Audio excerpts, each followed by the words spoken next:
15 years later, 1989, I went to Sweden. A place not quite South Sweden, but a bit further up inland. I'm not giving the place away.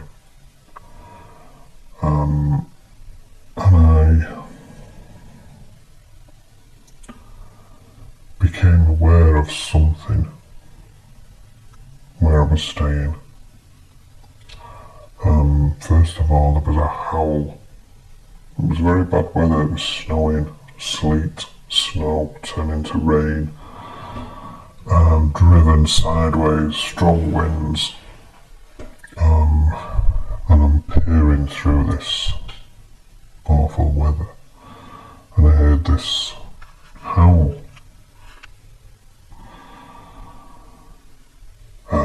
But a deep howl. At first I thought wolves.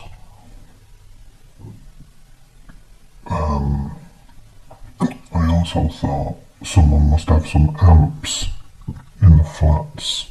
There's some flats about 30, 50 metres in front of me, slightly to the right. I'm looking through a ground floor flat window, like French windows, down to the ground. Slightly off the ground, about a metre or two off the ground, I'm not sure. So I thought there must be something, because the sound was so loud, I thought there must be something right under the window. You ever notice a cat? You sometimes get cats that make this weird noise, don't they, when they're fighting. I thought it was something like that, but it was a deep howl. Like I said, I thought, I wonder if someone's using amps and sort of blasting out some animal sounds from these flats that were opposite. But it wasn't that.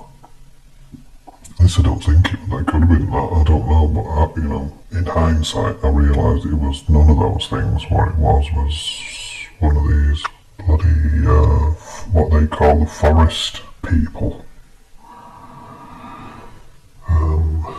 That's their name for them, and the old word is troll.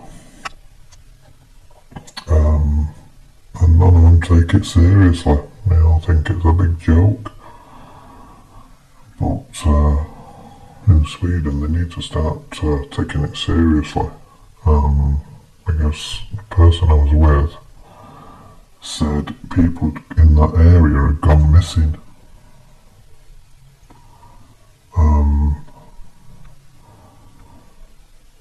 And a few days after that, the weather cleared up. It was just horrendous for like 3 days, maybe 4 days. And on the 3rd of December, it suddenly cleared up. And it actually went warm, the sun was out. So I thought, great, I'm going for a walk in the woods.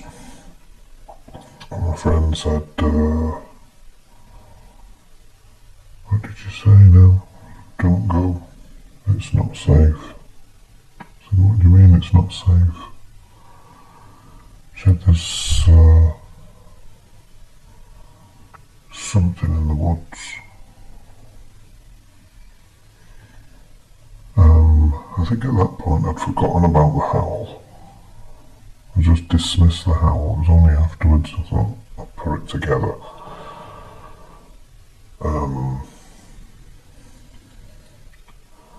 So I said, what do you mean there's something in the woods? And she started going on about something that looked like a gorilla.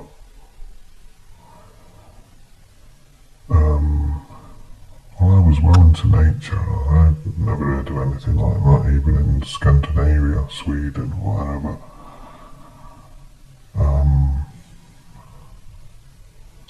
So I said, are there fairies as well?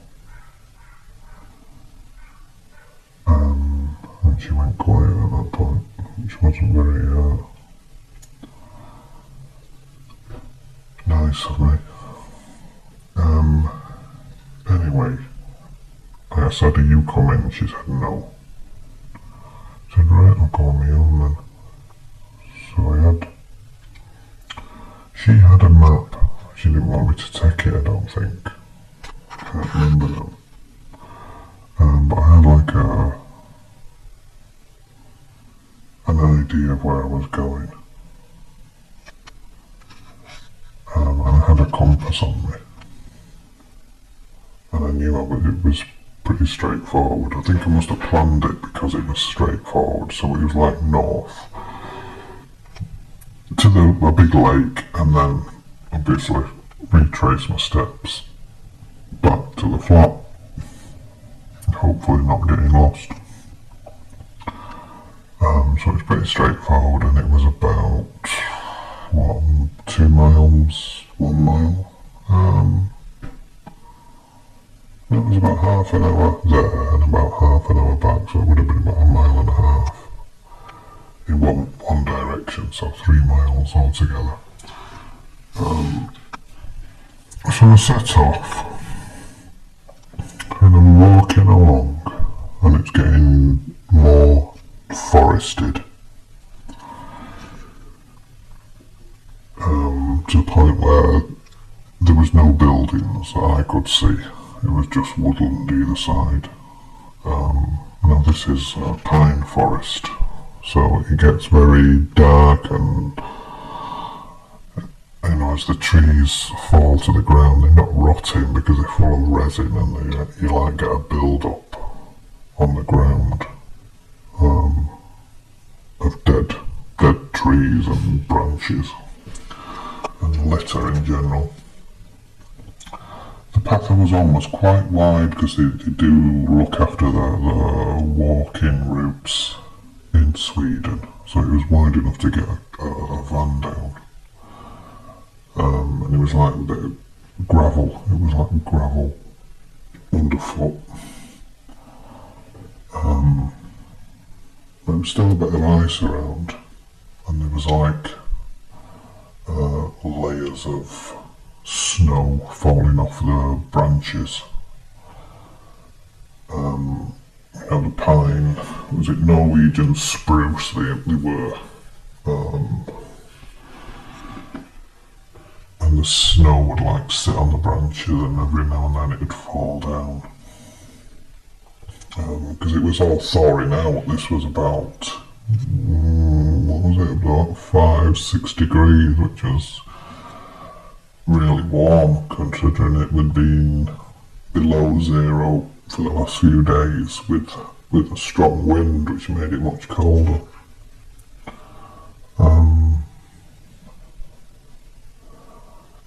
So it was quite nice to sort of walk along. Anyway, I'm walking along,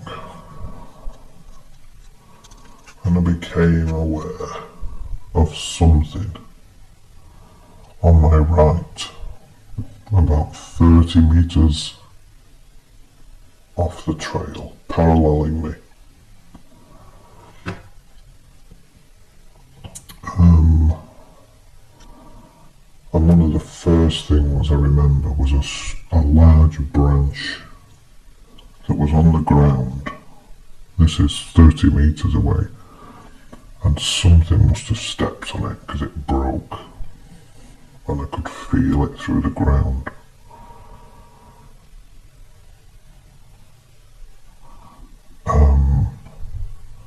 And that kind of alerted me, because I thought, oh, what's that heavy? And I remember they had things like moose, which are big heavy animals, but I had to dismiss that because a moose wouldn't parallel you.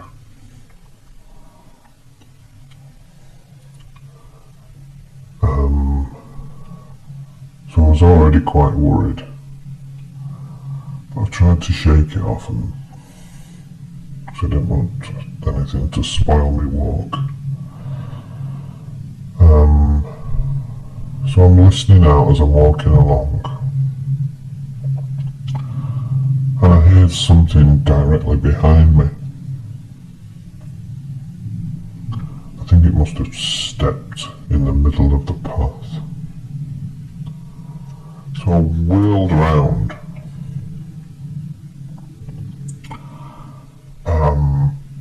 missed whatever it was, but something had crossed the path, and I just saw a branch flick back into place. And again I tried to dismiss it, telling myself, no, it's nothing, you're imagining it. And then there was a sound on my left. There was sounds on the left and also the odd sound on my right.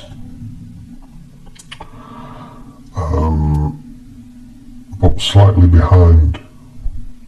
So 4 o'clock and 8 o'clock.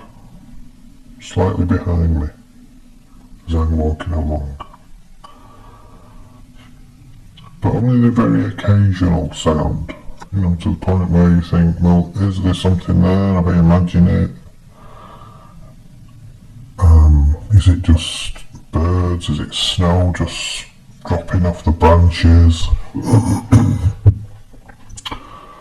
But the sound on the left was a bit closer. The one on the right was 30 metres. The one on the left was only probably about 15 metres.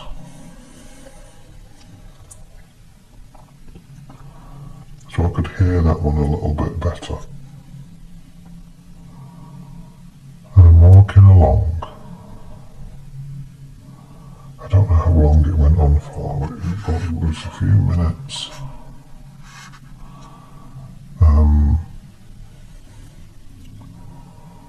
I'm walking along, and eventually there was a break in the trees on my left. And beyond that there was a clearing. So I thought, whatever it is on my left, if it wants to carry on flanking me, it has to go through that clearing. It has to come out in the open. Because I needed to know at this point what they were.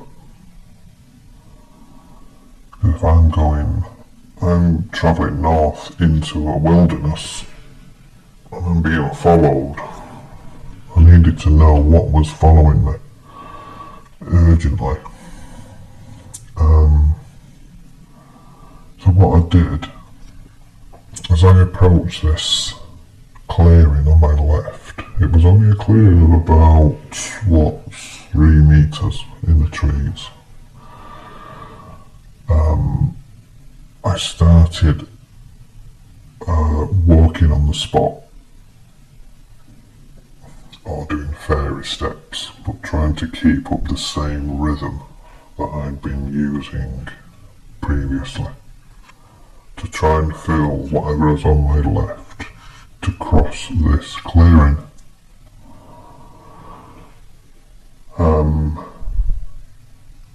And it took about 5 steps on the spot. I mean, it was like there was a bit of ground litter from the trees, so like needles and stuff. So it was, you could make a sound. So I knew that it was listening to my footsteps at that point. And I took about 5 steps on the spot, and I looked to my left, and something crossed that clearing.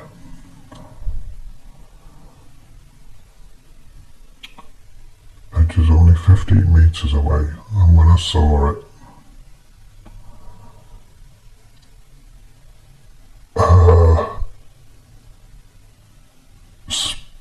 time just stopped. And I remember trying to identify it as quickly as I could, so my eyes were scanning around this thing, And I think you know what I'm talking about at this point. My eyes are scanning around it as quick as I could, because I needed to know what it was.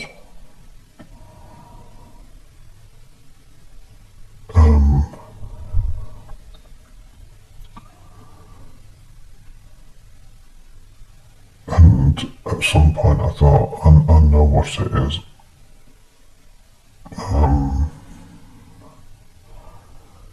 And it had something on the back of its thigh. I forget which thigh it was, but it was like just some leaves or something stuck to the back of its thigh, tangled in the fur of its thigh. And I focused on that because I didn't want to see any more. And I thought, if I just focus on that,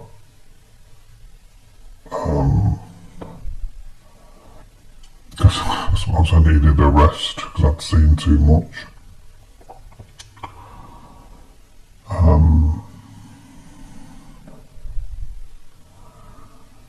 And it was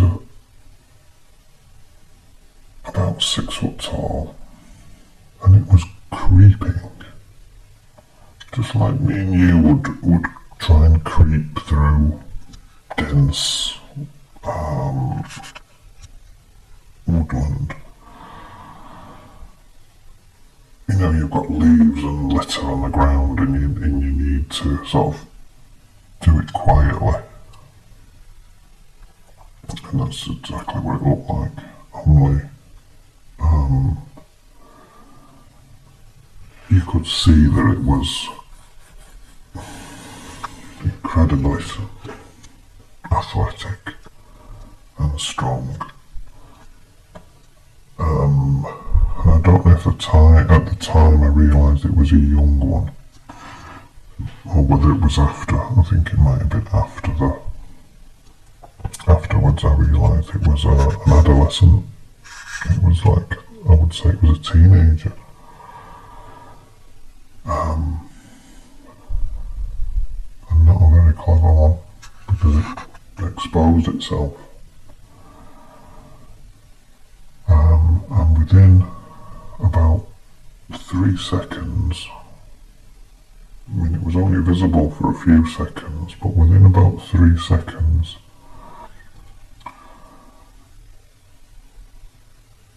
something in my head said, you didn't see that. There was a definite message that said, a voice that said, you didn't see that. And I believed it. And the memory was gone.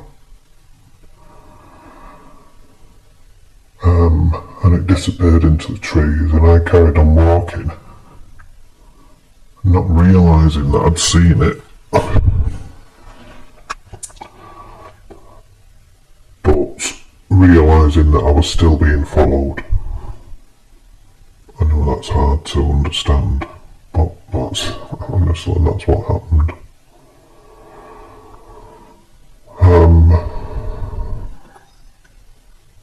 So I carried on walking, and this time I was absolutely terrified.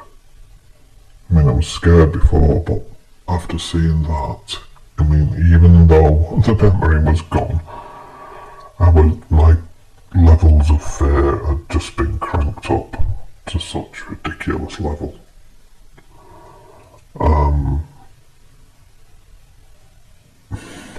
I'm trying to think, well, what other kind of activity creates a lot of adrenaline, but I think I was surging, my body was just surging with adrenaline.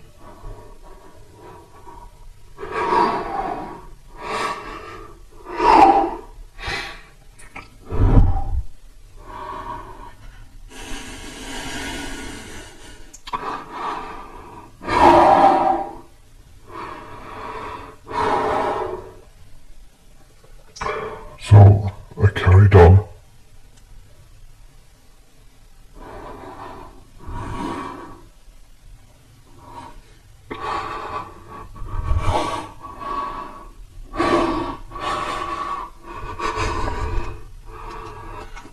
carried on. I was walking through treacle. I was trying to get the impression that I wasn't scared. You're not going to scare me, and I'm not going to run. I'm just going to carry on walking. But the option of turning round and running, or turning round and just walking, made me think that it's going to turn into a chase, because if they were following me,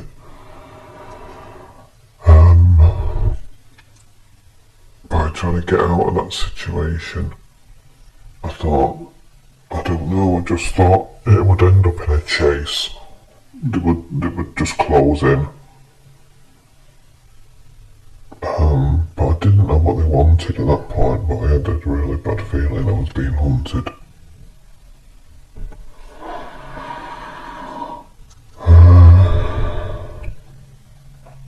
Anyway, 5 minutes after that, I carried on walking, and I heard something behind me, and I knew there was something there. But rather than spin round and look, I turned my head very slowly so it could have a chance to disappear, and it did do. And I turned round, and there was just a sapling quivering. But it moved really quick because there was no hiding places for, a good few meters, maybe 6 or 7 meters, so it must have moved really quick. But it felt like a small one. It wasn't the one on my left, and it wasn't the big one on the right. It must have been a small one. Or it could have been a bloody bird or a rabbit or something, I don't know. But I got the feeling it was one of them. And after that, I arrived at the lake. Soon after that, I was still shitting myself. Absolutely shitting myself. So I thought, my number's up. I'm gonna get, excuse my language, I'm gonna get hunted down, and they're gonna eat me. And there was one time where I was thinking, just make it quick. I don't want this sort of predator prey scenario where the prey takes ages to die. So I was just praying that it'd be quick. And the one on the right, I knew she was the adult, because she was big. I could tell. I never saw her, but I knew by the ground snaps that she was big and heavy. And I could feel her presence. I don't know how. I could feel the presence from her. And I remember begging with my internal voice, begging for her to leave me alone.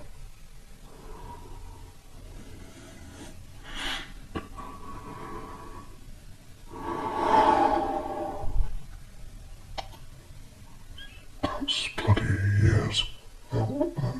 It's bloody over 30 years ago, and it still gets to me.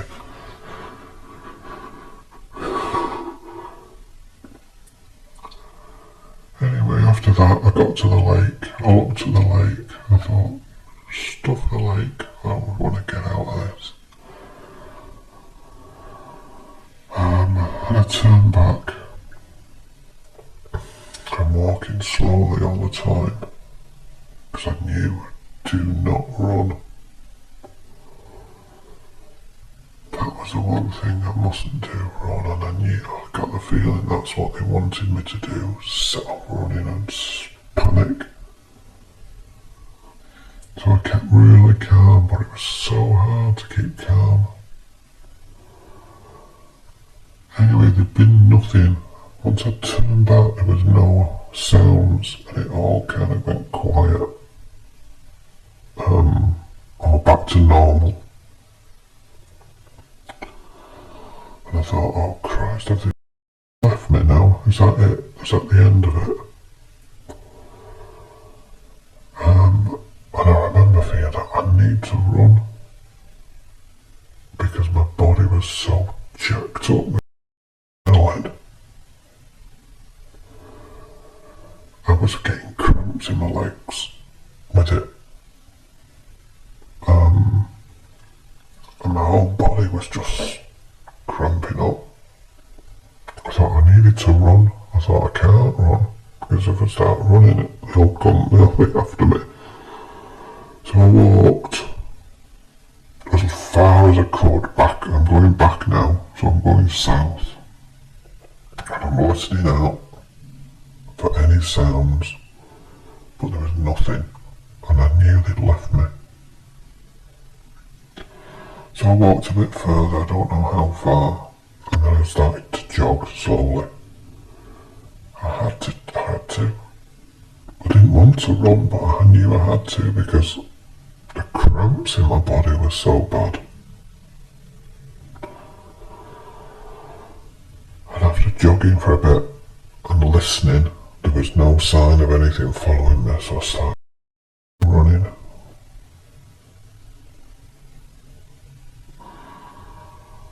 And it was so good to run, just to get rid of that retention in my body.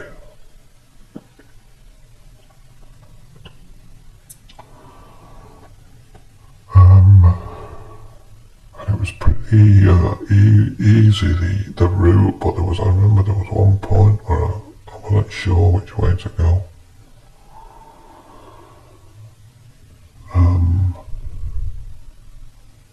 But it was pretty straightforward. It was just south. Anyway, I got back.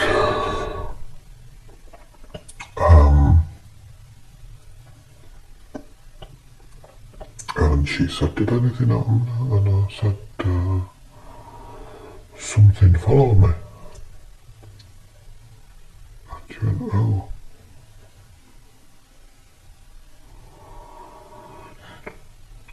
And that was it. I just tried to pretend nothing had happened. I suppose I didn't want to. Wanted to think I was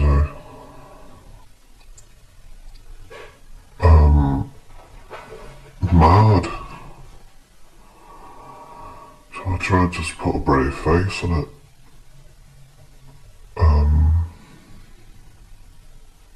But that was pretty much it. But other things happened after that. One of the things was we went into the centre of town. I think we were going shopping. And there was still snow on the ground. And it was the same path, only further south, that I took. And on that path, we got split up at one point, and I was waiting for her. I don't know what she was doing. I was waiting for her, and while I'm waiting, I looked down, and in the snow I could see naked footprints. And I thought, that's strange. Well, this is a strange country to me, I didn't know. But I didn't make any connection with what had happened. I don't know why. Probably because I was in denial at that point. So I asked her, I said, what's all these naked footprints here? She said, oh, probably some kid walking about without his shoes on. And at the time I just thought, well, maybe that's what they do in Sweden. But it was only afterwards I thought, that's not bloody human doing that, walking about in the snow in the bare feet. So that was that. One further thing that happened, which is important really. She went to church, so I used to go with her. I'm not religious, but I used to went with her. And afterwards, there was a meeting. There's a lot of youngsters went to that church. And at one point she went over to a gaggle. There was about 4 or 5 young girls. And before she went over, she said, I'll go and tell those girls about you getting followed the other day. So I said, okay then, yeah. And she went over and I could see, I watched the expression of the faces as she was telling them. And I saw one who was facing me roll her eyes and look at the ceiling as if to say, not this shit again. Bloody hell, I'm sick of hearing about it. And one of the girls came over to me and asked me. She could speak English, and she said, I believe you got followed the other day in the woods. And I said, yeah. And she said, what happened? Did you see anything? And I tried to answer. I opened my mouth to try and describe what I'd seen. Oh, that can't be right. I must have tried to tell her what had happened in detail, because the memory of seeing that thing had gone.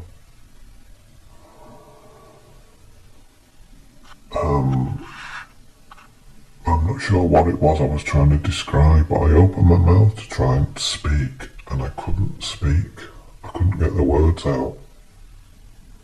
And while I'm trying to get the words out, a tear ran down my face. Well, I never cried. I was a dead tough lad. Never cried. And this tear ran down my face. I don't know if it ran down my nose or off my top lip and down onto the carpet, and we both watched this tear sort of hit the carpet. And she looked at the expression on my face, and she turned and walked away, walked back to the group, and she must have reported. I don't know what she said to them, but she obviously would have said something along the lines of, this lad's slipping traumatised and something has happened to him. Anyway, that's pretty much it. So like I said, oh no, there is something else. I'm flying back on the plane and I see the coastline. I'm looking down because I've got a window seat. I'm looking down and I see the shape of the wash, the British Airways flight, and I see the shape of the wash in East Anglia. And I started crying. Uncontrollably blubbing. And I think it was just a relief of being home.